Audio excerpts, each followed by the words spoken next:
Pat Robertson is going to do a hilarious segment here.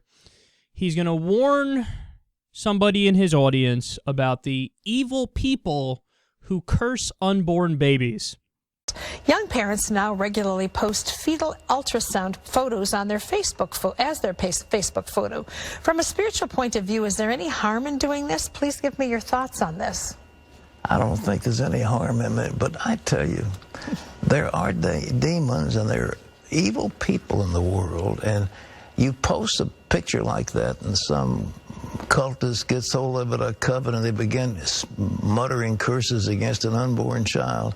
I just don't think that this business of, posting the most intimate parts of your body on Facebook, I just can't see it. To me, it's abhorrent, but it isn't necessarily unbiblical. It's just abhorrent. Right? And maybe unwise, as you said. You need to think that through. You never can tell what somebody's going to do. Yeah. All right. So true.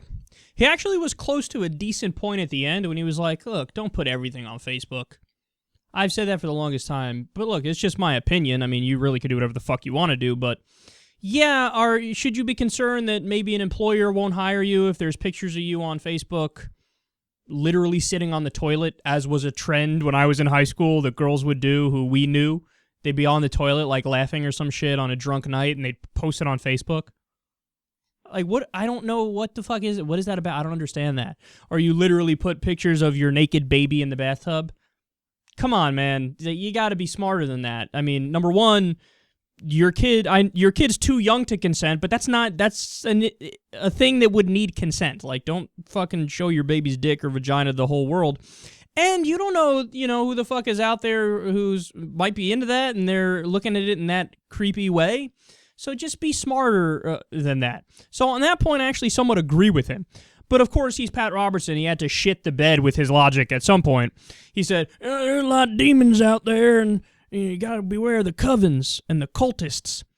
So I was like, what's coven? What is that? I looked up that word because all the headlines that spoke about this segment that Pat did put the word coven in the headline. I'm like, coven? What is? So I looked it up. It's a group of witches. This is Pat Robertson's world. He's like, beware the demons and the witches who are looking at your unborn baby pictures, your fetus pictures online, and they're cursing your fetus. Do you think that's a real thing? That's what you're concerned about? This is what you're worried about? You're not having a conversation about medical bankruptcies, which is a huge problem in America. You're not having a conversation about poverty, income inequality. You're not having a conversation about the issue of corruption and money in politics. You're not concerned about the fact that we're fighting in 6 fucking countries right now. Don't make me go through the list. Afghanistan, Iraq, Syria, Pakistan, Yemen, Somalia. 6, including drone strikes and actual people on the ground and airstrikes.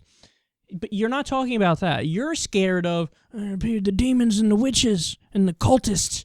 They see a picture of your fetus online and they'll curse it. They'll curse your fetus.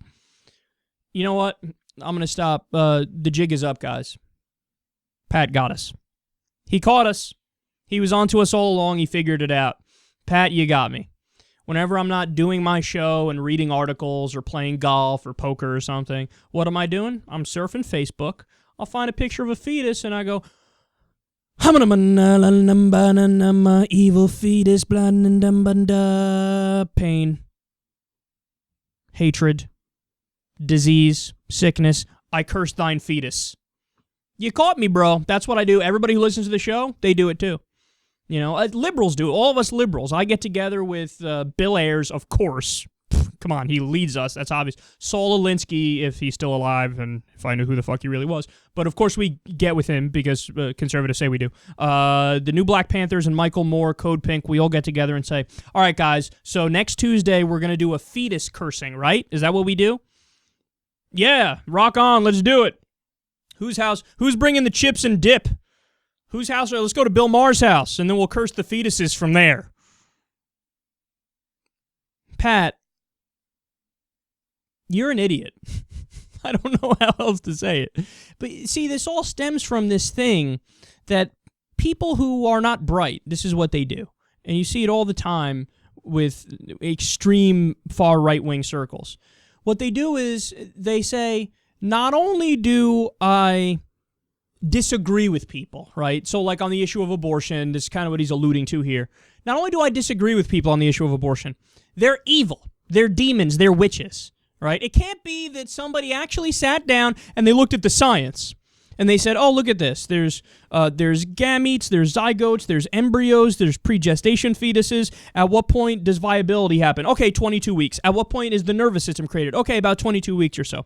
What does the science say about this? Okay, where's the personal rights issue and the civil and the liberties issue and your own body, your own decision issue? And where does it become a concern about the fetus, and when does the fetus become a baby? All these, some philosophical questions, some scientific questions. It can't be in Pat Robertson's mind that some people sit down and they're like, well, let's figure this out rationally and logically. No, it's that anybody who disagrees with Pat Robertson must be evil. You must be evil, you must be a demon, you must be a witch, you must be in a cult, you must be in a coven, and of course, you must sit in front of Facebook all day long looking at pictures of fetuses going, curse the fetus, oh yes, this is what we do.